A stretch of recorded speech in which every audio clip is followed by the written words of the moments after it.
Doctor ಪ್ರಸಾದ KL, ಭೂಗೋಳಶಾಸ್ತ್ರ ಉಪನ್ಯಾಸಕ, ಸರ್ಕಾರಿ ಪದವಿ ಪೂರ್ವ ಕಾಲೇಜು, ಸಂತೇಮರಹಳ್ಳಿ, ಚಾಮರಾಜನಗರ ಜಿಲ್ಲೆ.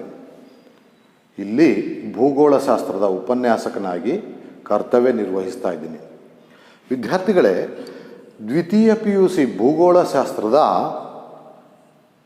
ಮಾನವ ಭೂಗೋಳಶಾಸ್ತ್ರದ ಮೂಲಾಂಶಗಳು ಎನ್ನುವ ಪಠ್ಯ ವಿಷಯವನ್ನು ಮುಖ್ಯವಾಗಿ 3 ವಿಧಗಳನ್ನಾಗಿ ವಿಂಗಡಣೆ ಮಾಡ್ಕೊಂಡಿದ್ದೀವಿ. 3 ಭಾಗಗಳನ್ನಾಗಿ ವಿಭಾಗ ಮಾಡಿದ್ದೀವಿ. ಭಾಗ A, ಭಾಗ B ಹಾಗೂ ಭಾಗ C ಅಂತೇಳಿ 3 ವಿಭಾಗಗಳನ್ನಾಗಿ ವಿಂಗಡಣೆ ಮಾಡಿದ್ದೀವಿ. ಮೊದಲನೇ ಭಾಗದಲ್ಲಿ ಮಾನವ ಭೂಗೋಳಶಾಸ್ತ್ರ, ಪ್ರಪಂಚದ ಜನಸಂಖ್ಯೆ, ಮಾನವನ ಆರ್ಥಿಕ ಚಟುವಟಿಕೆಗಳು, ವಿಶ್ವದ ಸಾರಿಗೆ ಮತ್ತು ಸಂಪರ್ಕ, ಇವುಗಳ ಬಗ್ಗೆ ಕೂಲಂಕುಷವಾಗಿ ತಿಳ್ಕೊಳ್ತೀವಿ. ಭಾಗ B ಭಾರತಕ್ಕೆ ಸಂಬಂಧಪಟ್ಟ ಹಾಗೆ ಇರತಕ್ಕಂಥ ವಿಭಾಗ ಆಗಿದೆ. ಇದರಲ್ಲಿ ಭಾಗ B-ಯನ್ನು ಭಾರತದ ಮಾನವ ಮತ್ತು ಆರ್ಥಿಕ ಭೂಗೋಳಶಾಸ್ತ್ರ ಎಂದು ವಿಂಗಡಣೆ ಮಾಡಿಕೊಂಡಿದ್ದೀವಿ. Human and economic geography of India ಅಂತೇಳಿ ಇದನ್ನು ವಿಂಗಡಣೆ ಮಾಡಿಕೊಂಡಿದ್ದೀವಿ. ಈ ವಿಭಾಗದಲ್ಲಿ ಭಾರತದ ಜನಸಂಖ್ಯೆ, ಭಾರತದ ಭೂ ಮತ್ತು ಜಲ ಸಂಪನ್ಮೂಲಗಳು, ವ್ಯವಸಾಯ, ಖನಿಜ ಮತ್ತು ಶಕ್ತಿ ಸಂಪನ್ಮೂಲಗಳು, ಕೈಗಾರಿಕೆಗಳು ಮುಂತಾದಂಥ ವಿಷಯಗಳ ಬಗ್ಗೆ ಸಂಪೂರ್ಣವಾಗಿ ತಿಳ್ಕೊಳ್ತಾ ಹೋಗ್ತೀವಿ. ಇದರಲ್ಲಿ 6ನೇ ಅಧ್ಯಾಯ ಭಾರತದ ಜನಸಂಖ್ಯೆ, ಪಾಪ್ಯುಲೇಷನ್ ಆಫ್ ಇಂಡಿಯಾ ಅಂತೇಳಿ. ಈ ಭಾರತದ ಜನಸಂಖ್ಯೆ ಅಧ್ಯಾಯ ಬಗ್ಗೆ ನಾವು ನೋಡ್ತಾ ಹೋಗೋದಾದರೆ, ನೋಡಿ ವಿದ್ಯಾರ್ಥಿಗಳೇ, ವಿಶ್ವದ ಜನಸಂಖ್ಯೆಯಲ್ಲಿ ಜನಸಂಖ್ಯೆ ಎಂದರೇನು, ಜನಸಂಖ್ಯೆಯ ಸ್ವಾಭಾವಿಕ ಬೆಳವಣಿಗೆ ಎಂದರೇನು, ಜನಸಂಖ್ಯೆಯ ನಿರ್ದಿಷ್ಟ ಬೆಳವಣಿಗೆ ಎಂದರೇನು ಮುಂತಾದಂತಹ ಅಂಶಗಳನ್ನು ಕೂಲಂಕುಷವಾಗಿ ತಿಳ್ಕೊಂಡಿದ್ದೀರಿ. ಇಲ್ಲಿ ಆದರೂ ಸಹ ನಾವು ಮತ್ತೊಮ್ಮೆ ಪಾಪ್ಯುಲೇಷನ್, ಜನಸಂಖ್ಯೆ ಎಂದರೇನು ಅನ್ನೋದನ್ನ ತಿಳ್ಕೊಳ್ಳೋಣ. ಒಂದು ನಿರ್ದಿಷ್ಟ ಪ್ರದೇಶದಲ್ಲಿ ವಾಸಿಸುವ ಜನರ ಒಟ್ಟು ಪ್ರಮಾಣವನ್ನು ಜನಸಂಖ್ಯೆ ಎಂದು ಕರೆಯಲಾಗುತ್ತದೆ. The number of inhabitants in a particular area is known as population. ಅಂದರೆ ಒಂದು ನಿರ್ದಿಷ್ಟ ಪ್ರದೇಶದಲ್ಲಿ ವಾಸಿಸುವ ಒಟ್ಟು ಜನರ ಸಂಖ್ಯೆಯನ್ನು ಜನಸಂಖ್ಯೆ ಎಂದು ಕರೆಯಲಾಗುತ್ತದೆ. ನೋಡಿ, ಭಾರತದ ಜನಸಂಖ್ಯೆ 2011ರ ಜನಗಣತಿಯ ಪ್ರಕಾರ 121.01 ಕೋಟಿಯಷ್ಟಿತ್ತು, ಅಥವಾ 1210 ದಶಲಕ್ಷಗಳು. 1210 ದಶಲಕ್ಷಗಳಷ್ಟು ಜನಸಂಖ್ಯೆ ಇತ್ತು. ಇದು ವಿಶ್ವದ ಒಟ್ಟು ಭೂಪ್ರದೇಶದ 2.4% ಭೂಪ್ರದೇಶವನ್ನು ಹೊಂದಿದ್ದು, ವಿಶ್ವದ ಒಟ್ಟಾರೆ ಭೌಗೋಳಿಕ ವಿಸ್ತೀರ್ಣದಲ್ಲಿ 2.4% ಭೂಪ್ರದೇಶವನ್ನು ಹೊಂದಿದ್ದು, ಪ್ರಪಂಚದಲ್ಲಿಯೇ 2ನೆಯ ಅಧಿಕ ಜನಭರಿತ ರಾಷ್ಟ್ರವಾಗಿದೆ. ಚೈನಾ 1ನೇ ಸ್ಥಾನದಲ್ಲಿದೆ, ಭಾರತ 2ನೇ ಸ್ಥಾನದಲ್ಲಿರ್ತಕ್ಕಂಥದ್ದನ್ನ ನಾವು ಕಾಣ್ಬೋದು. The most populated country, second country in the world, Bharat ಪ್ರಪಂಚದಲ್ಲಿಯೇ 2ನೆಯ ಅಧಿಕ ಜನಭರಿತ ರಾಷ್ಟ್ರವಾಗಿರ್ತಕ್ಕಂಥದ್ದನ್ನ ನಾವು ಕಾಣ್ಬೋದು. ಅಂದರೆ ಇದರ ಕೊಡುಗೆ ಏನು, ವಿಶ್ವಕ್ಕೆ ಜನಸಂಖ್ಯೆಯ ಕೊಡುಗೆ ಎಷ್ಟು ಅಂತ ಹೇಳಿದ್ರೆ, ವಿಶ್ವದ ಒಟ್ಟು ಜನಸಂಖ್ಯೆಗೆ 17.5% ಕೊಡುಗೆಯನ್ನು ಭಾರತ ನೀಡಿದೆ. ಇದು 2020ರಲ್ಲಿ 17.7ಕ್ಕೆ ಏರಿಕೆಯಾಗಿರ್ತಕ್ಕಂಥದ್ದನ್ನ ಕಾಣ್ಬೋದಾಗಿದೆ. 17.7ಕ್ಕೆ ಏರಿಕೆಯಾಗಿದೆ. ಅಂದರೆ ಭಾರತದ ಜನಸಂಖ್ಯೆ ನಿರಂತರವಾಗಿ ಏರಿಕೆಯಾಗ್ತಾ ಇರೋದನ್ನು ಇಲ್ಲಿ ನಾವು ಗಮನಿಸ್ತಾ ಇದ್ದೀವಿ. ನೋಡಿ ವಿದ್ಯಾರ್ಥಿಗಳೇ, ಯಾವುದೇ ಒಂದು ರಾಷ್ಟ್ರದ ಮಾನವ ಸಂಪನ್ಮೂಲ ಆ ರಾಷ್ಟ್ರದ ಸ್ವಾಭಾವಿಕ ಸಂಪನ್ಮೂಲದಷ್ಟೇ ಪ್ರಾಮುಖ್ಯತೆಯನ್ನು ಪಡ್ಕೊಂಡಿದೆ. ಯಾವಾಗಲೂ ಆ ರಾಷ್ಟ್ರದ ಅಥವಾ ಆ ಪ್ರದೇಶದ ಸ್ವಾಭಾವಿಕ ಸಂಪನ್ಮೂಲವನ್ನು ಪರಿಣಾಮಕಾರಿಯಾಗಿ ಬಳಕೆ ಮಾಡಬೇಕು ಅಂತ ಹೇಳಿದ್ರೆ ಆದರ್ಶವಾದಂತಹ ಮಾನವ ಸಂಪನ್ಮೂಲ ಅತ್ಯವಶ್ಯಕ. ಒಂದು ವೇಳೆ ಆ ರಾಷ್ಟ್ರದಲ್ಲಿ ಯಥೇಚ್ಛವಾಗಿ ಸ್ವಾಭಾವಿಕ ಸಂಪನ್ಮೂಲ ಇದ್ದು ಅದನ್ನು ಬಳಕೆ ಮಾಡುವಂತಹ ಪರಿಣಾಮಕಾರಿ ಮಾನವ ಸಂಪನ್ಮೂಲ ಇಲ್ಲ ಅಂತ ಹೇಳಿದ್ರೆ ಸ್ವಾಭಾವಿಕ ಸಂಪನ್ಮೂಲ ವ್ಯರ್ಥವಾಗಬಹುದು. ಹಾಗಾಗಿ ಯಾವುದೇ ರಾಷ್ಟ್ರದಲ್ಲಿನ ಸ್ವಾಭಾವಿಕ ಸಂಪನ್ಮೂಲ ಎಷ್ಟು ಪ್ರಾಮುಖ್ಯತೆಯನ್ನು ಪಡೆದಿದೆಯೋ ಅಷ್ಟೇ ಮಾನವ ಸಂಪನ್ಮೂಲವೂ ಸಹ ಬಹಳ ಮುಖ್ಯವಾಗಿದೆ. ಆದರೆ ಆ ರಾಷ್ಟ್ರದ ಸ್ವಾಭಾವಿಕ ಸಂಪನ್ಮೂಲವನ್ನು ಬಳಸುವಂತಹ ಆದರ್ಶಪ್ರಾಯವಾದ ಮಾನವ ಸಂಪನ್ಮೂಲ ಇರಬೇಕು. ಒಂದು ವೇಳೆ ಸ್ವಾಭಾವಿಕ ಸಂಪನ್ಮೂಲಕ್ಕಿಂತ ಜನಸಂಖ್ಯೆ ಹೆಚ್ಚಾದಲ್ಲಿ ಸ್ವಾಭಾವಿಕ ಸಂಪನ್ಮೂಲದ ಮೇಲೆ ಒತ್ತಡ ಬೀಳ್ತದೆ. ಇದನ್ನು ಜನಸಂಖ್ಯಾ ಸ್ಫೋಟ ಎಂದು ಕರೆಯಲಾಗುತ್ತದೆ. ಪಾಪ್ಯುಲೇಷನ್ ಎಕ್ಸ್ಪ್ಲೋಷನ್, ಜನಸಂಖ್ಯಾ ಸ್ಫೋಟ ಎಂದು ಕರೆಯಲಾಗುತ್ತದೆ. ಭಾರತದಲ್ಲಿ ಈಗಾಗಲೇ ಜನಸಂಖ್ಯಾ ಸ್ಫೋಟ ಆಗಿದೆ, ಜನಸಂಖ್ಯಾ ಸ್ಫೋಟ ಆಗ್ಬಿಟ್ಟಿದೆ. ಹಾಗಾಗಿ ದೇಶದ ಸ್ವಾಭಾವಿಕ ಸಂಪನ್ಮೂಲದ ಮೇಲೆ ಈಗಾಗಲೇ ಒತ್ತಡ ಉಂಟಾಗಿದೆ. ಈ ಕಾರಣದಿಂದಾಗಿ ದೇಶದ ಆರ್ಥಿಕಾಭಿವೃದ್ಧಿ ಹಾಗೂ ಸ್ವಾಭಾವಿಕ ಸಂಪನ್ಮೂಲ ಎರಡರ ಮೇಲೂ ಸಹ ಜನಸಂಖ್ಯಾ ಸ್ಫೋಟ ಗಂಭೀರವಾದ ಪರಿಣಾಮವನ್ನು ಉಂಟು ಮಾಡಿರೋದನ್ನು ಕಾಣಬಹುದಾಗಿದೆ. ಪಾಪ್ಯುಲೇಷನ್ ಎಕ್ಸ್ಪ್ಲೋಷನ್, ಜನಸಂಖ್ಯಾ ಸ್ಫೋಟದಿಂದಾಗಿ ದೇಶದ ಸ್ವಾಭಾವಿಕ ಸಂಪನ್ಮೂಲ ಹಾಗೂ ಆರ್ಥಿಕಾಭಿವೃದ್ಧಿಯ ಮೇಲೆ ಒತ್ತಡ ಉಂಟಾಗಿರೋದನ್ನು ನಾವು ಕಾಣ್ತೀವಿ. ವಿದ್ಯಾರ್ಥಿಗಳೇ, ಭಾರತದ ಜನಸಂಖ್ಯಾ ಬೆಳವಣಿಗೆ ನಿರಂತರವಾಗಿ ಅಂದರೆ 1901ರಿಂದ ನಿರಂತರವಾಗಿ ಏರಿಕೆ ಆಗ್ತಾ ಇರೋದನ್ನು ನಾವು ಕಾಣ್ಬೋದಾಗಿದೆ. ಇದನ್ನು ಭಾರತದ ಜನಸಂಖ್ಯಾ ಬೆಳವಣಿಗೆಯ ಪ್ರವೃತ್ತಿ ಅನ್ನೋದರಲ್ಲಿ ನಾವು ನೋಡ್ತೀವಿ. ಹೇಗಿದೆ ಭಾರತದ ಜನಸಂಖ್ಯಾ ಬೆಳವಣಿಗೆಯ ಪ್ರವೃತ್ತಿ? ಇದನ್ನು ಮುಖ್ಯವಾಗಿ 4 ಅವಧಿಗಳನ್ನಾಗಿ ವಿಂಗಡಣೆ ಮಾಡಲಾಗಿದೆ. 4 ಅವಧಿಗಳು ಅಥವಾ ಹಂತಗಳು ನೋಡಿ. ಮೊದಲನೇದಾಗಿ 1901ರಿಂದ 1921 ಈ ಹಂತವನ್ನು ಸ್ಥಿರ ಜನಸಂಖ್ಯಾ ಬೆಳವಣಿಗೆ ಅಥವಾ ಸ್ಟ್ಯಾಗ್ನೆಂಟ್ ಗ್ರೋತ್ ಆಫ್ ಪಾಪ್ಯುಲೇಷನ್ ಅಂತೇಳಿ ಕರೆಯಲಾಗ್ತದೆ. ಎರಡನೇ ಹಂತ 1921ರಿಂದ 1951 ಈ ಹಂತವನ್ನು ನಿರಂತರ ಬೆಳವಣಿಗೆ ಅಂತೇಳಿ ಕರೆಯಲಾಗ್ತದೆ ಅಥವಾ ಸ್ಟಡಿ ಗ್ರೋತ್. ಮೂರನೇದು 1951ರಿಂದ 1981ರವರೆಗಿನ ಅವಧಿಯನ್ನು ಶೀಘ್ರ ಅಧಿಕ ಬೆಳವಣಿಗೆ, rapid high growth of population ಅಂತೇಳಿ ಈ ಅವಧಿಯನ್ನು ವಿಭಾಗ ಮಾಡಲಾಗಿದೆ. ನಾಲ್ಕನೇ ಅವಧಿ 1981ರಿಂದ 2011ರವರೆಗಿನ ಅವಧಿಯಾಗಿದೆ. ಇದು ಅಧಿಕ ಬೆಳವಣಿಗೆಯೊಂದಿಗೆ ಇಳಿಮುಖವಾಗುತ್ತಿರುವ ಸ್ಪಷ್ಟ ಮುನ್ಸೂಚನೆ. ನೋಡಿ, ಇಲ್ಲಿ ಅಧಿಕ ಬೆಳವಣಿಗೆಯೊಂದಿಗೆ ಇಳಿಮುಖವಾಗುತ್ತಿರುವ ಸ್ಪಷ್ಟ ಮುನ್ಸೂಚನೆ. High growth with definite science of slowing down ಅಂದರೆ ಅಧಿಕ ಬೆಳವಣಿಗೆಯೊಂದಿಗೆ ಕಡಿಮೆ ಆಗ್ತಾ ಇರ್ತಕ್ಕಂಥ ಒಂದು ಮುನ್ಸೂಚನೆಯನ್ನು ಈ ಹಂತ ತೋರಿಸ್ತಾ ಇದೆ. ಹೇಗಿದೆ ಈ 4 ಅವಧಿಗಳಲ್ಲಿ ಜನಸಂಖ್ಯಾ ಬೆಳವಣಿಗೆ ಪ್ರವೃತ್ತಿ ಹೇಗಿದೆ ಅನ್ನೋದನ್ನು ಈ ಮುಂದಿನ ಒಂದು ಭಾರತದ ಜನಸಂಖ್ಯಾ ಬೆಳವಣಿಗೆಯ ಪಟ್ಟಿ ಅಥವಾ ಟೇಬಲ್ನಲ್ಲಿ ನಾವು ಇದನ್ನು ಗಮನಿಸ್ತಾ ಹೋಗ್ಬೋದಾಗಿದೆ. ವಿದ್ಯಾರ್ಥಿಗಳೇ, ಮೊದಲನೇ ಹಂತ ನೋಡಿ 1901ರಿಂದ 1921 stagnant population of growth, stagnant population growth ಈ ಹಂತ ನೋಡಿ. 1901 ಈ ಹಂತದಲ್ಲಿ ಭಾರತದ ಒಟ್ಟು ಜನಸಂಖ್ಯೆ 238.39ರಷ್ಟಿತ್ತು. ಇದು 1921ರ ವೇಳೆಗೆ ಇದು 251.3 ದಶಲಕ್ಷಗಳಿಗೆ ಏರಿಕೆಯಾಗಿದೆ. ಇಲ್ಲಿ ಭಾರತದ ಜನಸಂಖ್ಯಾ ಬೆಳವಣಿಗೆ ಕೆಲವು ಅವಧಿಯಲ್ಲಿ ಋಣಾತ್ಮಕವಾಗಿ ಬೆಳವಣಿಗೆಯಾಗಿದೆ ಮತ್ತು ಕೆಲವು ಅವಧಿಯಲ್ಲಿ ಧನಾತ್ಮಕವಾಗಿ ಬೆಳವಣಿಗೆಯಾಗಿರ್ತಕ್ಕಂಥದ್ದನ್ನ ನಾವು ಕಾಣ್ಬೋದಾಗಿದೆ. Positive growth of population and negative growth of population ಎರಡೂ ಬೆಳವಣಿಗೆಯನ್ನು ನಾವಿಲ್ಲಿ ಗಮನಿಸ್ಬೋದಾಗಿದೆ.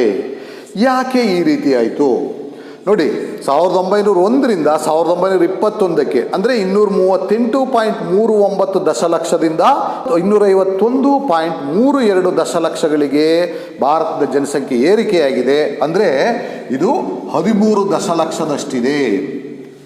ಈ ಅವಧಿಯಲ್ಲಿ ಸಾಂಕ್ರಾಮಿಕ ರೋಗಗಳು, ಅನೇಕ ಸಾಂಕ್ರಾಮಿಕ ರೋಗಗಳು, ಕಾಲರಾ, ವಿಷಮ ಶೀತ ಜ್ವರ, ಪ್ಲೇಗ್ ಮುಂತಾದಂತಹ ಸಾಂಕ್ರಾಮಿಕ ರೋಗಗಳು ಹೆಚ್ಚಾಗಿ ಕಾಣಿಸ್ಕೊಳ್ತಾ ಇದ್ವು. ಇದರಿಂದ ಮರಣ ಪ್ರಮಾಣ ಯಥೇಚ್ಛವಾಗಿತ್ತು. ಹಾಗಾಗಿ ಜನನದಷ್ಟೇ ಸಾಮಾನ್ಯವಾಗಿ ಹೆಚ್ಚು ಕಡಿಮೆ ಜನನದಷ್ಟೇ ಮರಣ ಪ್ರಮಾಣವೂ ಸಹ ಕಂಡು ಬರ್ತಾ ಇತ್ತು. ಹಾಗಾಗಿ ಈ ಹಂತದ ಬೆಳವಣಿಗೆಯಲ್ಲಿ ಸ್ಥಿರ ಜನಸಂಖ್ಯಾ ಬೆಳವಣಿಗೆ ಅನ್ನೋದನ್ನು ನಾವು ಕಾಣ್ಬೋದಾಗಿದೆ, ಸ್ಟಾಗ್ನೆಂಟ್ ಪಾಪ್ಯುಲೇಷನ್.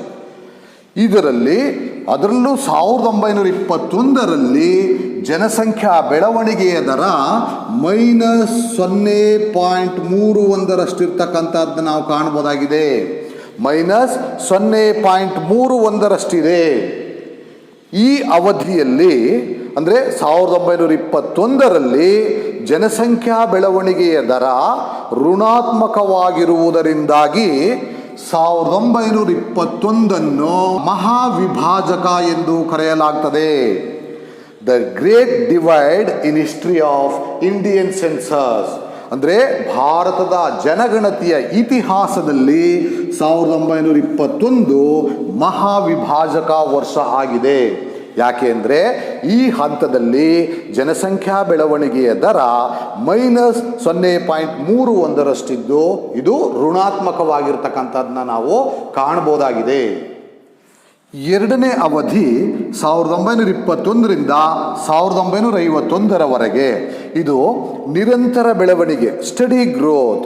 ನೋಡಿ ವಿದ್ಯಾರ್ಥಿಗಳೇ, 1921ರಿಂದ 1951ರವರೆಗೆ 1921ರಲ್ಲಿ ದೇಶದ ಒಟ್ಟು ಜನಸಂಖ್ಯೆ 251.32 ದಶಲಕ್ಷಗಳಷ್ಟಿದ್ದು 1951ರ ವೇಳೆಗೆ 361.08 ದಶಲಕ್ಷಗಳಿಗೆ ಏರಿಕೆಯಾಗ್ತದೆ. ಅಂದರೆ ಸುಮಾರು 110 ದಶಲಕ್ಷದಷ್ಟು ಜನಸಂಖ್ಯೆ ಬೆಳವಣಿಗೆಯಾಯಿತು. ಹಾಗೆಯೇ ಈ ಅವಧಿಯಲ್ಲಿ ಜನಸಂಖ್ಯಾ ಬೆಳವಣಿಗೆಯ ದರ ಧನಾತ್ಮಕವಾಗಿರ್ತಕ್ಕಂಥದ್ದನ್ನ ನಾವಿಲ್ಲಿ ಗಮನಿಸ್ಬೋದಾಗಿದೆ. ಇದಕ್ಕೆ ಕಾರಣ ಏನು? ಭಾರತ ಸರ್ಕಾರ 1950ರಿಂದ ಈಚೆಗೆ ಕೆಲವು ಸಾಂಕ್ರಾಮಿಕ ರೋಗಗಳಾದಂತಹ ಕಾಲರಾ, ಮಲೇರಿಯಾ, ಪ್ಲೇಗ್, ವಿಷಮ ಶೀತ ಜ್ವರ ಹಾಗೂ ಅತ್ಯಂತ ಮುಖ್ಯವಾಗಿ ಕ್ಷಯ ರೋಗ ಮುಂತಾದವುಗಳನ್ನು ನಿಯಂತ್ರಣದಲ್ಲಿ ಇರಿಸಿದ್ದರಿಂದಾಗಿ ಹಾಗೂ ಇವುಗಳಿಗೆ ಸೂಕ್ತ ಔಷಧಿಗಳನ್ನು ಕಂಡುಹಿಡಿದು ಸಾಂಕ್ರಾಮಿಕ ರೋಗಗಳನ್ನು ನಿಯಂತ್ರಿಸಿದ್ರಿಂದಾಗಿ ಜನಸಂಖ್ಯಾ ಬೆಳವಣಿಗೆ ಏನಾಯಿತು, ಇಲ್ಲಿ ಹೆಚ್ಚಾಗ್ತಾ ಹೋಗ್ತದೆ. ಅಂದರೆ ಮರಣ ಪ್ರಮಾಣ ಕಡಿಮೆಯಾಗಿ ಜನಸಂಖ್ಯಾ ಬೆಳವಣಿಗೆ ಹೆಚ್ಚಾಗ್ತಾ ಹೋಗ್ತದೆ. ಇದಲ್ಲದೇನೆ ಇದೇ ಅವಧಿಯಲ್ಲಿ ಭಾರತ ಸರ್ಕಾರ ಅನೇಕ ಸಾಮಾಜಿಕ ಮತ್ತು ಆರ್ಥಿಕ ಅಭಿವೃದ್ಧಿ ಪೂರಕ ಯೋಜನೆಗಳನ್ನು ಕೈಗೊಂಡು ಬರಗಾಲ, ಕ್ಷಾಮ ಮುಂತಾದಂತಹ ನೈಸರ್ಗಿಕ ವಿಕೋಪಗಳಿಗೆ ತ್ವರಿತ ಪರಿಹಾರವನ್ನು ಕಂಡು ಹಿಡ್ಕೊಂಡದ್ರಿಂದಾಗಿ ಅಥವಾ ತ್ವರಿತ ಪರಿಹಾರವನ್ನು ಪೂರೈಕೆ ಮಾಡೋದ್ರಿಂದಾಗಿ ಮರಣ ಪ್ರಮಾಣದಲ್ಲಿ ಕಡಿಮೆಯಾಗ್ತಾ ಹೋಗ್ತದೆ. ಹಾಗಾಗಿ ಜನಸಂಖ್ಯಾ ಬೆಳವಣಿಗೆ ಏನಾಗ್ತದೆ, ಹೆಚ್ಚಾಗ್ತಾ ಹೋಗ್ತದೆ. ನಂತರದಲ್ಲಿ ಮೂರನೇ ಹಂತ 1951ರಿಂದ 1981 ಇದು ಶೀಘ್ರ ಅಧಿಕ ಬೆಳವಣಿಗೆ, rapid high growth of population. ನೋಡಿ, ಮೂರನೇ ಹಂತ ಬಹಳ ಸೂಕ್ಷ್ಮವಾದಂತಹ ಹಂತ. 1951ರಿಂದ 1981 ಈ ಹಂತದಲ್ಲಿ ಜನಸಂಖ್ಯಾ ಬೆಳವಣಿಗೆಯ ದರ ರ್ಯಾಪಿಡ್ ಅಂದರೆ ಅತ್ಯಂತ ಶೀಘ್ರವಾಗಿ ಬೆಳವಣಿಗೆಯಾಗಿರ್ತಕ್ಕಂಥದ್ದನ್ನ ನಾವಿಲ್ಲಿ ಕಾಣ್ಬೋದಾಗಿದೆ. ನೋಡಿ, 1951ರಲ್ಲಿ 361.08 ದಶಲಕ್ಷದಷ್ಟಿದ್ದ ಜನಸಂಖ್ಯೆ 1981ರ ವೇಳೆಗೆ 683.33 ದಶಲಕ್ಷಗಳಿಗೆ ಏರಿಕೆಯಾಗಿದೆ. ಅಂದರೆ ಸುಮಾರು 325 ದಶಲಕ್ಷದಷ್ಟು ಜನಸಂಖ್ಯೆ ಹೆಚ್ಚಾಗ್ತಾ ಹೋಯಿತು.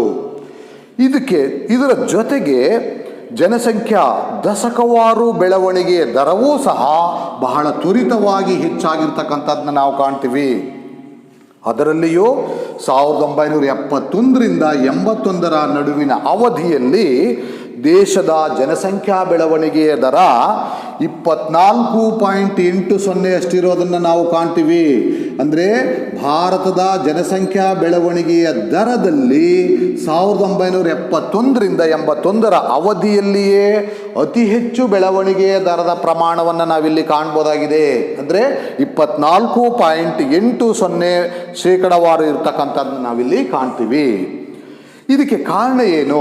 ಈ ಅವಧಿಯಲ್ಲಿ ಸಾಕಷ್ಟು ವೈದ್ಯಕೀಯ ಸೌಲಭ್ಯಗಳನ್ನು, ಅತ್ಯಾಧುನಿಕವಾದಂತಹ ವೈದ್ಯಕೀಯ ಸೌಲಭ್ಯಗಳನ್ನು ದೇಶದ ಪ್ರತಿಯೊಬ್ಬ ನಾಗರಿಕನಿಗೂ ತಲುಪುವಂತೆ ಈ ವೈದ್ಯಕೀಯ ಸೌಲಭ್ಯಗಳನ್ನು ವಿಸ್ತರಣೆ ಮಾಡಿದ್ದು, ಅದರ ಜೊತೆಗೆ ಸಾಂಕ್ರಾಮಿಕ ರೋಗಗಳ ನಿಯಂತ್ರಣ ಮತ್ತು ಶಿಶು ಮರಣ ಪ್ರಮಾಣವನ್ನು ತಗ್ಗಿಸಿದ್ರಿಂದಾಗಿ ಇಲ್ಲಿನ ಜನಸಂಖ್ಯಾ ಬೆಳವಣಿಗೆಯ ದರ ಈ ಅವಧಿಯಲ್ಲಿ ಹೆಚ್ಚಾಗಿರ್ತಕ್ಕಂಥದ್ದನ್ನ ನಾವು ಕಾಣ್ಬೋದು. ವಿದ್ಯಾರ್ಥಿಗಳೇ, ಬಹುಶಃ ಭಾರತದ ಜನಸಂಖ್ಯಾ ಇತಿಹಾಸದಲ್ಲಿ ಜನಸಂಖ್ಯಾ ಸ್ಫೋಟ ಅಥವಾ ಪಾಪ್ಯುಲೇಷನ್ ಎಕ್ಸ್ಪ್ಲೋಸ್ ಆಗಿದೆ ಅಂತ ಹೇಳಿದ್ರೆ ಅದು ಈ 1971ರಿಂದ 81ರ ಅವಧಿಯಲ್ಲಿ ಅಂದರೆ ತಪ್ಪಾಗಲಾರದು.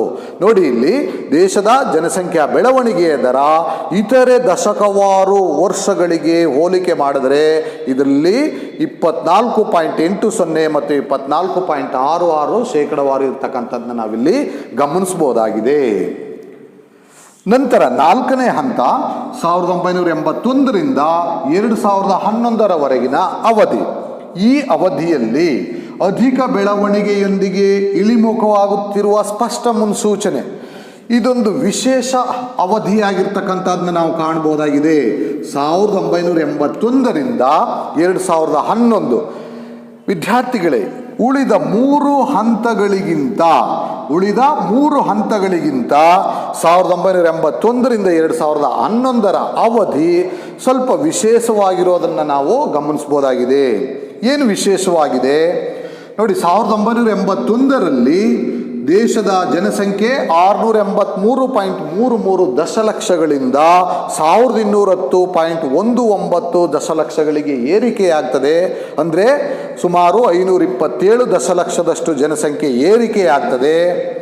ಇಲ್ಲಿ ಜನಸಂಖ್ಯಾ ಬೆಳವಣಿಗೆಯ ದರ 1981ರಲ್ಲಿ 24.66ರಷ್ಟಿದ್ದದ್ದು 2011ರ ವೇಳೆಗೆ 17.64ಕ್ಕೆ ಇಳಿಕೆಯಾಗಿದೆ.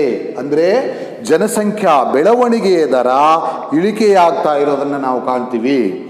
ಈ ಅವಧಿಯಲ್ಲಿ ಅಂದರೆ 2001ರಿಂದ 2011ರವರೆಗೆ ಜನಸಂಖ್ಯಾ ಬೆಳವಣಿಗೆಯ ದರ 3.90% ಮಾತ್ರ ಏರಿಕೆಯಾಗಿರೋದನ್ನ ನಾವು ಗಮನಿಸ್ಬೋದಾಗಿದೆ. ಅಂದರೆ ಅತ್ಯಂತ ಕಡಿಮೆ ಬೆಳವಣಿಗೆಯ ದರ ಉಂಟಾಗಿರೋದನ್ನು ನಾವಿಲ್ಲಿ ಕಾಣ್ತೀವಿ. 2031ರ ವೇಳೆಗೆ ದೇಶದ ಜನಸಂಖ್ಯಾ ಬೆಳವಣಿಗೆಯ ದರ 8.4ಕ್ಕೆ ಇಳಿಕೆಯಾಗಬಹುದು ಅಂತ ಅಂದಾಜಿಸಲಾಗಿದೆ. ಅಂದರೆ ಮುಂದೆ ಇತ್ತೀಚಿನ ದಿನಗಳಲ್ಲಿ ಭಾರತದಲ್ಲಿ ಜನಸಂಖ್ಯಾ ಬೆಳವಣಿಗೆಯ ದರ ಕಡಿಮೆಯಾಗುವಂತಹ ಸ್ಪಷ್ಟ ಮುನ್ಸೂಚನೆಯನ್ನು ನಾವಿಲ್ಲಿ ಗಮನಿಸ್ಬೋದಾಗಿದೆ. ಈಗಾಗಲೇ ಭಾರತಾದ್ಯಂತ ಜನಸಂಖ್ಯಾ ಸ್ಫೋಟ ಆಗಿದೆ. ಅಂದರೆ ಅಧಿಕವಾಗಿರುವ ಜನಸಂಖ್ಯೆಯೊಂದಿಗೆ ಇಳಿಮುಖವಾಗುತ್ತಿರುವ ಸ್ಪಷ್ಟ ಮುನ್ಸೂಚನೆ. ಜನಸಂಖ್ಯಾ ಬೆಳವಣಿಗೆಯ ದರ ಏನಾಗ್ತಾ ಇದೆ, ಇಳಿಮುಖವಾಗ್ತಾ ಇರೋದನ್ನು ನಾವಿಲ್ಲಿ ಗಮನಿಸ್ಬೋದಾಗಿದೆ. ಈ 4 ಅವಧಿಗಳಲ್ಲಿ ಭಾರತದ ಜನಸಂಖ್ಯಾ ಬೆಳವಣಿಗೆಯ ಪ್ರವೃತ್ತಿಯನ್ನು ನಾವು ಬಹಳ ಸ್ಪಷ್ಟವಾಗಿ ತಿಳ್ಕೋಬೋದಾಗಿದೆ. ವಿದ್ಯಾರ್ಥಿಗಳೇ, ಈಗಾಗಲೇ ಭಾರತದ ಜನಸಂಖ್ಯಾ ಬೆಳವಣಿಗೆಯ ಪ್ರವೃತ್ತಿಯನ್ನು ತಿಳ್ಕೊಂಡ್ರಿ. ಈಗ ತೀವ್ರಗತಿಯ ಜನಸಂಖ್ಯಾ ಬೆಳವಣಿಗೆಗೆ ಕಾರಣಗಳು, ದೇಶದಲ್ಲಿ ಅಧಿಕ ಪ್ರಮಾಣದಲ್ಲಿ ಜನಸಂಖ್ಯೆ ಏರಿಕೆ ಆಗೋದಕ್ಕೆ ಕಾರಣಗಳೇನು ಅಂತೇಳಿ ಇದನ್ನು ನಾವು ತಿಳ್ಕೊಳ್ಳೋಣ. What are the factors influenced to rapid growth of population in India? ಇದರಲ್ಲಿ ಎರಡು ಮುಖ್ಯ ಕಾರಣಗಳಿದ್ದಾವೆ ನೋಡಿ. ಒಂದು ಅಧಿಕ ಜನನ ಪ್ರಮಾಣ, ಹೈ ಬರ್ತ್ ರೇಟ್.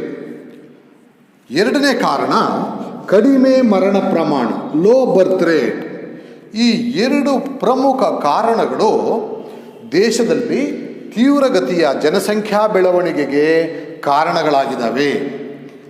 ಇಲ್ಲಿ ಅಧಿಕ ಜನನ ಪ್ರಮಾಣ ನೋಡಿ, 1901ರಲ್ಲಿ ದೇಶದ ಜನನ ಪ್ರಮಾಣ ಪ್ರತಿ ಸಾವಿರಕ್ಕೆ 49.2ರಷ್ಟಿತ್ತು. 2011ರಲ್ಲಿ ಪ್ರತಿ ಸಾವಿರಕ್ಕೆ 22.22ಕ್ಕೆ ಇಳಿಕೆಯಾಗಿದೆ. ಆದರೂ ಸಹ ಇದೇ ಅವಧಿಯಲ್ಲಿ ಮರಣ ಪ್ರಮಾಣ ಅತ್ಯಂತ ಶೀಘ್ರವಾಗಿ ಇಳಿಕೆಯಾಗಿರೋದ್ರಿಂದಾಗಿ ಜನಸಂಖ್ಯೆಯಲ್ಲಿ ಏರಿಕೆ ಉಂಟಾಗಿರೋದನ್ನು ನಾವು ಕಾಣಬಹುದಾಗಿದೆ. ಇದಕ್ಕೆ ಕಾರಣಗಳೇನು? ಈ ಕಾರಣಗಳು ಹಲವಾರು. ಮೊದಲನೇದಾಗಿ ಬಾಲ್ಯ ವಿವಾಹ, ಚೈಲ್ಡ್ ಮ್ಯಾರೇಜ್. ಭಾರತದಲ್ಲಿ ಹಿಂದೂ ವಿವಾಹ ಕಾಯ್ದೆಯ ಪ್ರಕಾರ ಹೆಣ್ಣಿಗೆ 18 ವರ್ಷ ಹಾಗೂ ಗಂಡಿಗೆ 21 ವರ್ಷ ತುಂಬಿದ್ದಲ್ಲಿ ಅವರು ಮದುವೆ ಆಗೋದಕ್ಕೆ ಅರ್ಹರಾಗಿರ್ತಾರೆ. ಈ ಒಂದು ನಿರ್ಧರಿತ ಅವಧಿಗೆ ಮೊದಲು ವಿವಾಹ ಮಾಡೋದ್ರಿಂದಾಗಿ ಇದನ್ನು ಬಾಲ್ಯ ವಿವಾಹ ಅಥವಾ ಚೈಲ್ಡ್ ಮ್ಯಾರೇಜ್ ಅಂತೇಳಿ ಇದನ್ನು ಕರೆಯಲಾಗ್ತದೆ. ಈ ಬಾಲ್ಯ ವಿವಾಹ ಜನಸಂಖ್ಯಾ ಬೆಳವಣಿಗೆಗೆ ಹೇಗೆ ಕಾರಣವಾಗಿದೆ? ಇಲ್ಲಿ ಬಹಳ ಬೇಗನೆ ಹೆಣ್ಣು ಮತ್ತು ಗಂಡಿಗೆ ವಿವಾಹ ಮಾಡೋದ್ರಿಂದಾಗಿ ಸಂತಾನೋತ್ಪತ್ತಿಯ ಅವಧಿ ಹೆಚ್ಚಾಗೋದ್ರಿಂದ ಅವರು ದೀರ್ಘಕಾಲದವರೆಗೆ ಮಕ್ಕಳನ್ನು ಪಡೆಯೋದಕ್ಕೆ ಅರ್ಹರಾಗಿರ್ತಾರೆ. ಈ ಒಂದು ಕಾರಣದಿಂದಾಗಿ ಬಾಲ್ಯ ವಿವಾಹ ಅತ್ಯಂತ ಪ್ರಮುಖವಾಗಿ ಜನಸಂಖ್ಯೆ ಹೆಚ್ಚಳಕ್ಕೆ ಕಾರಣವಾಗಿರೋದನ್ನು ನಾವು ಕಾಣ್ಬೋದು. ನೆಕ್ಸ್ಟ್ ಸಾರ್ವತ್ರಿಕ ವಿವಾಹ ಅಂದರೆ ದೇಶದ ಎಲ್ಲ ಪ್ರಜೆಯು ವಿವಾಹವಾಗಬೇಕು ಅಂತಕ್ಕಂಥ ಒಂದು ರೂಢಿ ಅಥವಾ ಸಂಪ್ರದಾಯದಿಂದಾಗಿ ಸಾರ್ವತ್ರಿಕ ವಿವಾಹವೂ ಸಹ ಜನಸಂಖ್ಯೆ ಹೆಚ್ಚಳಕ್ಕೆ ಕಾರಣವಾಗಿರೋದನ್ನು ನಾವಿಲ್ಲಿ ಗಮನಿಸ್ತೀವಿ. ನಂತರ ಮೂರನೇದು ಧಾರ್ಮಿಕ ಮತ್ತು ಸಾಮಾಜಿಕ ಮೂಢನಂಬಿಕೆ. ಕೆಲವು ಧರ್ಮಗಳಲ್ಲಿ ಜನನ ಪ್ರಮಾಣದ ನಿಯಂತ್ರಣ ಇಲ್ಲದೆ ಇರೋದನ್ನು ನಾವು ಧಾರ್ಮಿಕವಾಗಿ ಅದನ್ನು ಅವರು ಒಂದು ಧಾರ್ಮಿಕ ಕಟ್ಟಳೆ ಅಂತ ಭಾವಿಸಿರೋದ್ರಿಂದಾಗಿ ಇಂತಹ ಒಂದು ಧರ್ಮದಲ್ಲಿ ಜನಸಂಖ್ಯೆಯ ನಿಯಂತ್ರಣ ಸ್ವಲ್ಪ ಕಡಿಮೆ ಇರೋದನ್ನು ನಾವು ಗಮನಿಸ್ತೀವಿ. ಹಾಗೆಯೇ ಸಾಮಾಜಿಕ ಮೂಢನಂಬಿಕೆ, ಸಾಮಾನ್ಯವಾಗಿ ಪುತ್ರ ಸಂತಾನ ಅಥವಾ ಗಂಡು ಮಕ್ಕಳಿದ್ದರೆ ಸಮಾಜದಲ್ಲಿ ಅವರಿಗೆ ಸಾಕಷ್ಟು ಗೌರವ ದೊರೆಯುತ್ತದೆ ಅನ್ನೋ ಒಂದು ದೃಷ್ಟಿಯಿಂದಾಗಿ, ಅಥವಾ ವಂಶವನ್ನು ಮುನ್ನಡೆಸ್ಕೊಂಡು ಹೋಗ್ತಾನೆ, ವಂಶೋದ್ಧಾರಕ ಅನ್ನೋ ರೀತಿಯಲ್ಲಿ ಸಾಮಾಜಿಕವಾಗಿ ಅನೇಕ ಮೂಢನಂಬಿಕೆಗಳು ಭಾರತೀಯರಲ್ಲಿ ಹೆಚ್ಚಾಗಿರೋದ್ರಿಂದಾಗಿ ಇಂತಹ ಸಾಮಾಜಿಕ ಮೂಢನಂಬಿಕೆಗಳು ಸಹ ಜನಸಂಖ್ಯೆ ಹೆಚ್ಚಳ ಆಗೋದಕ್ಕೆ ಕಾರಣ ಆಗಿರೋದನ್ನು ನಾವು ಕಾಣಬಹುದು. ನಂತರ ಅವಿಭಕ್ತ ಕುಟುಂಬ. ದೇಶದಲ್ಲಿ ಹಲವು ಬುಡಕಟ್ಟು ಜನಾಂಗದಲ್ಲಿ ಇಂದಿಗೂ ಸಹ ಅವಿಭಕ್ತ ಕುಟುಂಬ ಪದ್ಧತಿ ಇರೋದನ್ನು ನಾವು ಕಾಣ್ತೀವಿ. ಆದರೆ ಇತ್ತೀಚಿನ ದಿನಗಳಲ್ಲಿ ಅವಿಭಕ್ತ ಕುಟುಂಬಗಳ ಒಂದು ಪ್ರಮಾಣ ಏನಾಗ್ತಾ ಇದೆ, ಕಡಿಮೆ ಆಗ್ತಾ ಇದೆ. ಆದರೂ ಸಹ ಅವಿಭಕ್ತ ಕುಟುಂಬಗಳಲ್ಲಿ ಉದ್ಯೋಗಕ್ಕೋಸ್ಕರವಾಗಿ ಅಥವಾ ಪ್ರತಿಯೊಂದು ಕೆಲಸಕ್ಕೆ ನಿಯೋಜನೆ ಮಾಡೋದ್ರಿಂದಾಗಿ ಜನನ ಪ್ರಮಾಣ ಹೆಚ್ಚಾಗಿರೋದನ್ನು ಅಥವಾ ಜನಸಂಖ್ಯೆ ಹೆಚ್ಚಳ ಆಗೋದನ್ನು ಇಲ್ಲಿ ಪರೋಕ್ಷವಾಗಿ ನಾವು ಇದನ್ನು ಮನಗಾಣಬಹುದಾಗಿದೆ. ನೆಕ್ಸ್ಟ್ ಅನಕ್ಷರತೆ. ದೇಶದಲ್ಲಿ ಇಂದಿಗೂ ಸಹ ಬಹುಪಾಲು ಜನರು ಅನಕ್ಷರತೆಯಿಂದ ಕೂಡಿರ್ತಕ್ಕಂಥದ್ದನ್ನು ನಾವು ಗಮನಿಸ್ತೀವಿ. ಈ ಅನಕ್ಷರತೆ ಜನಸಂಖ್ಯಾ ಹೆಚ್ಚಳ ಅಥವಾ ತೀವ್ರಗತಿಯ ಜನಸಂಖ್ಯಾ ಬೆಳವಣಿಗೆಗೆ ಜನರಲ್ಲಿ ಅರಿವನ್ನು ಉಂಟು ಮಾಡದೇ ಇರೋದರಿಂದಾಗಿ ಅನಕ್ಷರತೆಯೂ ಸಹ ಒಂದು ಕಾರಣ ಆಗಿರೋದನ್ನು ನಾವು ಕಾಣಬಹುದು.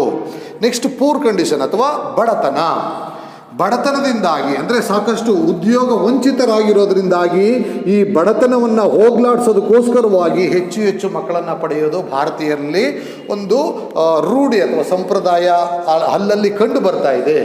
ಈ ಒಂದು ವಿಧಾನದಿಂದನೂ ಸಹ ಬಡತನದಿಂದ ಕಾರಣದಿಂದಾಗಿ ಜನಸಂಖ್ಯೆಯಲ್ಲಿ ಹೆಚ್ಚಳ ಆಗೋದನ್ನು ನಾವು ಗಮನಿಸ್ತೀವಿ. ಹಾಗೆಯೇ ಪಾಲಿಗಾಮಿ ಅಥವಾ ಬಹುಪತ್ನಿತ್ವ. ದೇಶದ ಕೆಲವು ಸಮಾಜಗಳಲ್ಲಿ ಇಂದಿಗೂ ಸಹ ಬಹುಪತ್ನಿತ್ವ ಪದ್ಧತಿ ಇರೋದನ್ನು ನಾವು ಕಾಣ್ತೀವಿ. ಅಂದರೆ ಒಬ್ಬ ಪುರುಷ ಅನೇಕ ಪತ್ನಿಯರನ್ನು ಹೊಂದಬಹುದಾದಂತಹ ಒಂದು ರೂಢಿ ಅಥವಾ ಸಂಪ್ರದಾಯ ಕೆಲವು ಸಮಾಜಗಳಲ್ಲಿ ಕಂಡುಬರೋದ್ರಿಂದಾಗಿ ಈ ಬಹುಪತ್ನಿತ್ವ ಪದ್ಧತಿಯಿಂದಾಗಿ ಜನಸಂಖ್ಯೆ ಹೆಚ್ಚಳ ಆಗೋದನ್ನು ನಾವು ಕಾಣಬಹುದಾಗಿದೆ. ನಂತರದಲ್ಲಿ ಕೃಷಿ ಪ್ರಧಾನ ವೃತ್ತಿ. ಭಾರತ ಹಳ್ಳಿಗಳಿಂದ ಕೂಡಿದ ರಾಷ್ಟ್ರ ಹಾಗೂ ಕೃಷಿ ಪ್ರಧಾನವಾದಂತಹ ರಾಷ್ಟ್ರ. ಪ್ರಾಥಮಿಕ ಆರ್ಥಿಕ ಚಟುವಟಿಕೆಯಾದಂತಹ ಕೃಷಿ ಪ್ರಧಾನ ಚಟುವಟಿಕೆಗಳಿಗೆ ಮಾನವ ಸಂಪನ್ಮೂಲ ಹೆಚ್ಚು ಬೇಕಾಗಿದೆ. ಹಾಗಾಗಿ ಈ ಕೃಷಿ ಪ್ರಧಾನ ಚಟುವಟಿಕೆಗಳಿಗೆ ಅಗತ್ಯವಾದಂತಹ ಮಾನವ ಸಂಪನ್ಮೂಲವನ್ನು ಪೂರೈಸ್ಕೊಳ್ಳೋದಕ್ಕೋಸ್ಕರವಾಗಿ ಜನಸಂಖ್ಯೆಯ ಬೆಳವಣಿಗೆ ಏರಿಕೆಯಾಗಿರೋದನ್ನು ನಾವಿಲ್ಲಿ ಗಮನಿಸ್ಬೋದಾಗಿದೆ. ಆದ್ದರಿಂದ ಪ್ರೈಮರಿ ಅಥವಾ ಪ್ರಾಥಮಿಕ ಆರ್ಥಿಕ ಚಟುವಟಿಕೆಗಳು ಸಹ ಪರೋಕ್ಷವಾಗಿ ದೇಶದ ಜನಸಂಖ್ಯಾ ಬೆಳವಣಿಗೆ ಏರಿಕೆಯಾಗೋದಕ್ಕೆ ಕಾರಣ ಆಗಿದೆ. ನಂತರದಲ್ಲಿ ವಿಳಂಬ ನಗರೀಕರಣ ಪ್ರಕ್ರಿಯೆ ದೇಶದ ಅನೇಕ ಅಭಿವೃದ್ಧಿ ಪೂರಕ ಯೋಜನೆಗಳು ಬಹಳ ವಿಳಂಬವಾಗಿ ಪೂರ್ಣವಾಗೋದನ್ನು ನಾವು ಇಲ್ಲಿ ಗಮನಿಸ್ತೀವಿ. ಅದು ನಗರೀಕರಣ ಆಗ್ಬೋದು, ಕೈಗಾರಿಕಾ ನಗರಗಳ ಸ್ಥಾಪನೆ ಆಗ್ಬೋದು, ಇನ್ನಿತರೆ ಅಭಿವೃದ್ಧಿ ಪೂರಕ ಯೋಜನೆಗಳು ಬಹಳ ವಿಳಂಬವಾಗಿ ಪೂರ್ಣಗೊಳ್ಳೋದು ಅಥವಾ ವಿಳಂಬವಾಗಿ ಕೈಗೆತ್ತಿಕೊಳ್ಳೋದ್ರಿಂದಾಗಿ ಜನಸಂಖ್ಯೆಯ ಹೆಚ್ಚಳಕ್ಕೆ ಕಾರಣವಾಗಿರೋದನ್ನು ನಾವು ಗಮನಿಸ್ತೀವಿ. ಅಂದರೆ ಹೆಚ್ಚು ನಗರೀಕರಣ ಉಂಟಾಗಿರ್ತಕ್ಕಂಥ ಕೆಲವು ಪ್ರದೇಶಗಳಲ್ಲಿ ಜನಸಂಖ್ಯೆ ಹೆಚ್ಚಾಗಿದೆ ಮತ್ತು ಕೆಲವು ಗ್ರಾಮೀಣ ಪ್ರದೇಶಗಳಲ್ಲಿ ಜನಸಂಖ್ಯೆ ಪ್ರಮಾಣ ಕಡಿಮೆ ಇರೋದನ್ನು ನಾವು ಕಾಣ್ತೀವಿ. ಗ್ರಾಮೀಣ ಪ್ರದೇಶಗಳಿಂದ ನಗರ ಪ್ರದೇಶಗಳಿಗೆ ಜನರು ಉದ್ಯೋಗವನ್ನು ಅರಸಿ ಶೀಘ್ರವಾಗಿ ವಲಸೆ ಹೋಗೋದ್ರಿಂದಾಗಿ ಈ ಒಂದು ಸಮಸ್ಯೆಯನ್ನು ನಿಯಂತ್ರಣ ಮಾಡಬೇಕಾಗಿದೆ. ನಂತರ ಉಷ್ಣವಾಯುಗುಣ. ಭಾರತ ಉಷ್ಣ ಮತ್ತು ಸಮಶೀತೋಷ್ಣ ವಲಯ ಎರಡೂ ವಲಯಗಳಲ್ಲಿ ಕಂಡುಬರೋದರಿಂದಾಗಿ ಅದರಲ್ಲೂ ಭಾರತದ ಬಹುಪಾಲು ಪ್ರದೇಶ ಉಷ್ಣವಾಯುಗುಣದಲ್ಲಿಯೇ ಕಂಡುಬರೋದ್ರಿಂದ ಭಾರತದಲ್ಲಿನ ಹೆಣ್ಣು ಮತ್ತು ಗಂಡು ಬಹಳ ಬೇಗನೆ ವಯಸ್ಸಿಗೆ ಬರೋದ್ರಿಂದ ಅಥವಾ ಸಂತಾನೋತ್ಪತ್ತಿಯ ಫಲವನ್ನು ಬಹಳ ಬೇಗನೆ ಪಡೆಯೋದ್ರಿಂದಾಗಿ ಉಷ್ಣವಾಯುಗುಣವೂ ಸಹ ಪರೋಕ್ಷವಾಗಿ ಜನನ ಪ್ರಮಾಣ ಅಥವಾ ಅಧಿಕ ಜನನ ಪ್ರಮಾಣ ಅಥವಾ ಹೈ ಬರ್ತ್ ರೇಟ್ಗೆ ಕಾರಣವಾಗಿರ್ತಕ್ಕಂಥದ್ದನ್ನ ನಾವು ಗಮನಿಸ್ಬೋದಾಗಿದೆ. ಎರಡನೆಯ ಕಾರಣ ಕಡಿಮೆ ಮರಣ ಪ್ರಮಾಣ, ಲೋ ಬರ್ತ್ ರೇಟ್. ನೋಡಿ, 1901ರಲ್ಲಿ ದೇಶದಲ್ಲಿ ಮರಣ ಪ್ರಮಾಣ ಪ್ರತಿ 1000ಕ್ಕೆ 42.6ರಷ್ಟಿತ್ತು. 2011ರ ವೇಳೆಗೆ ಇದು 6.4ಕ್ಕೆ ಇಳಿಕೆಯಾಗಿರೋದನ್ನು ಗಮನಿಸ್ಬೋದಾಗಿದೆ. ಈ ಪ್ರಮಾಣದಲ್ಲಿ ಇಳಿಕೆಯಾಗೋದಕ್ಕೆ ಅನೇಕ ಕಾರಣಗಳನ್ನು ನಾವು ಕಾಣ್ತಾ ಹೋಗ್ಬೋದು. ಏನೆಲ್ಲ ಕಾರಣಗಳು? ದೇಶದಲ್ಲಿ ಕಡಿಮೆ ಮರಣ ಪ್ರಮಾಣ ಉಂಟಾಗೋದಕ್ಕೆ ಏನೆಲ್ಲ ಕಾರಣಗಳು ಅಂತ ಹೇಳಿದ್ರೆ, ಮೊದಲನೇದಾಗಿ ಸಾಂಕ್ರಾಮಿಕ ರೋಗಗಳ ನಿಯಂತ್ರಣ, ಎಪಿಡೆಮಿಕ್ ಡಿಸೀಸಸ್, ಸಾಂಕ್ರಾಮಿಕ ರೋಗಗಳ ನಿಯಂತ್ರಣ.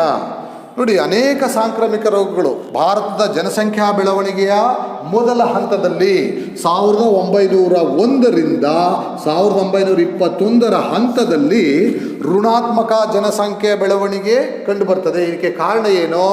ಪ್ಲೇಗ್, ಮಲೇರಿಯಾ, ಕಾಲರಾ, ವಿಷಮ ಶೀತ ಜ್ವರ ಮುಂತಾದಂತಹ ಸಾಂಕ್ರಾಮಿಕ ರೋಗಗಳು ಉಲ್ಬಣವಾಗಿದ್ವು.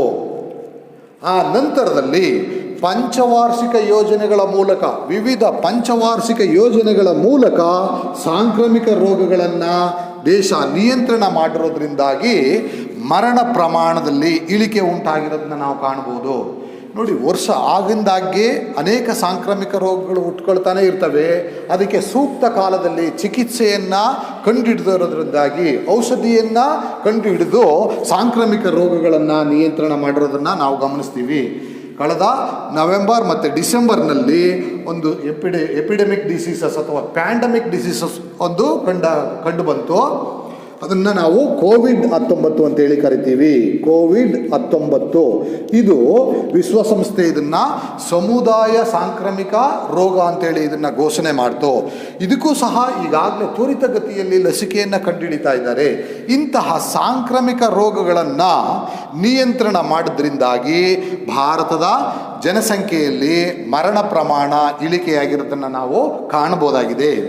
ನಂತರದಲ್ಲಿ ವೈದ್ಯಕೀಯ ಸೌಲಭ್ಯದ ವಿಸ್ತರಣೆ. ನೋಡಿ, ಅಂದರೆ ದೇಶದ ಪ್ರತಿಯೊಬ್ಬ ಪ್ರಜೆಗೂ, ಪ್ರತಿಯೊಬ್ಬ ನಾಗರಿಕನಿಗೂ ಉತ್ತಮವಾದಂತಹ ಅತ್ಯುತ್ತಮ ಸುಧಾರಿತ ವೈದ್ಯಕೀಯ ಸೌಲಭ್ಯವನ್ನು ವಿಸ್ತರಣೆ ಮಾಡಿರೋದನ್ನ ನಾವು ಕಾಣ್ತೀವಿ. ಅಂದರೆ ಒಬ್ಬ ವ್ಯಕ್ತಿಯ ಅಂಗಾಂಗಗಳನ್ನು ಆ ಅಂಗಾಂಗಗಳಿಗೆ ಹಾನಿ ಉಂಟಾದಲ್ಲಿ ಬದಲಿ ಅಂಗಾಂಗಗಳ ಜೋಡಣೆಯನ್ನೇ ನಾವು ಇಂದು ಕಾಣ್ತಾ ಇದ್ದೀವಿ. ಉದಾಹರಣೆಗೆ ಹಾರ್ಟ್ ಟ್ರಾನ್ಸ್ಪ್ಲಾಂಟೇಷನ್, ಬದಲಿ ಹೃದಯವನ್ನು ಜೋಡಿಸ್ತಕ್ಕಂಥದ್ದನ್ನು ನಾವು ಕಾಣ್ತಾ ಇದ್ದೀವಿ. ಇಂತಹ ಅತ್ಯಾಧುನಿಕ ಸುಧಾರಿತ ವೈದ್ಯಕೀಯ ಸೌಲಭ್ಯದ ವಿಸ್ತರಣೆ ಪ್ರತಿಯೊಬ್ಬ ಪ್ರಜೆಗೂ ಇವತ್ತು ಸಿಗ್ತಾ ಇರೋದನ್ನು ನಾವು ಕಾಣ್ಬೋದಾಗಿದೆ. ನಂತರದಲ್ಲಿ ಶಿಶು ಮರಣ ನಿಯಂತ್ರಣ.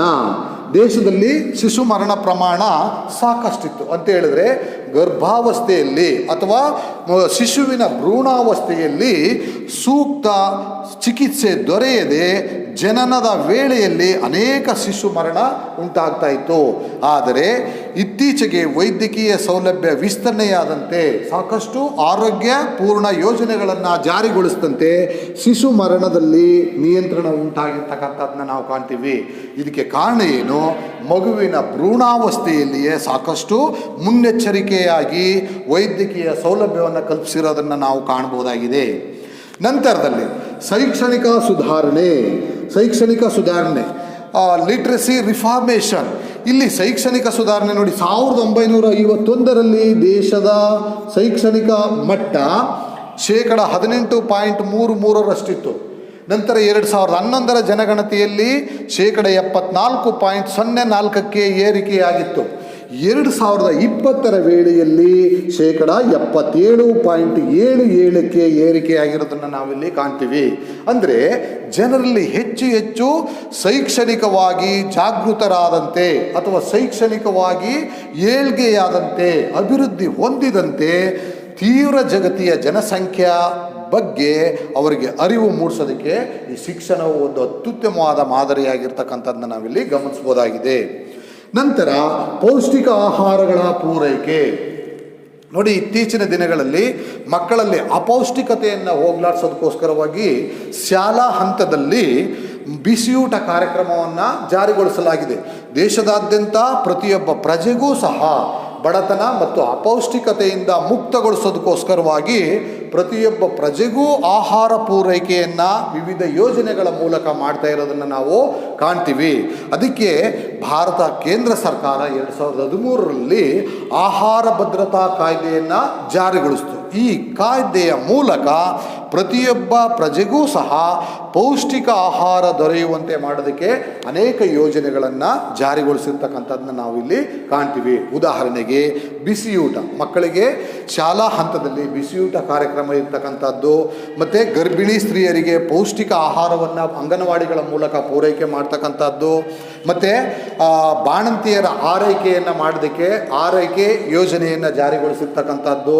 ಹೀಗೆ ಅನೇಕ ಯೋಜನೆಗಳ ಮೂಲಕ ಮರಣ ಪ್ರಮಾಣವನ್ನು ದೇಶದಲ್ಲಿ ತಗ್ಗಿಸಿರೋದನ್ನು ನಾವಿಲ್ಲಿ ಕಾಣಬಹುದಾಗಿದೆ. ಇದುವರೆಗೆ ಭಾರತದ